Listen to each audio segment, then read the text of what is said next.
In South Africa, what we have, Mr. Sentamu, is a constitution that essentially says that the rights of all are respected. And we protect some of the most vulnerable, but we also protect the LGBTIQ community. It's difficult to speak to a leader of Uganda and not raise that, because to much of the world, Uganda is looked at as the country that has said, we will throw you in prison for being gay. Where do you position yourself in that discussion?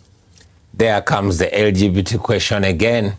I wish all other rights got the same attention as given to that. However, I'll also mention that coming from Uganda and living in Uganda, I hesitate to give so much comment on that, because there's a law now, which law, besides making it illegal, goes for anybody that is perceived, you know, so that is perceived to be kind or whatever. So it's important to also mention for me that in Uganda, the LGBT question is not only a social or moral question, but it's also a political issue, effectively used by General Museveni's regime. So you will understand if I don't comment further on that issue. Yeah.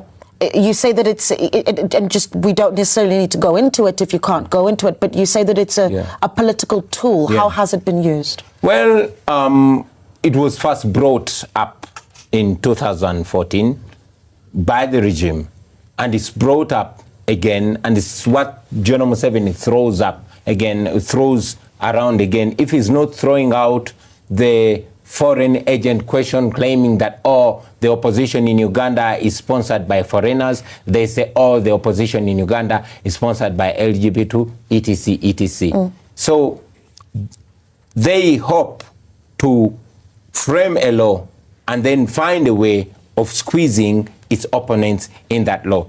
I have, however, mentioned constantly that we are firm believers in human rights for all Ugandans from all walks of life.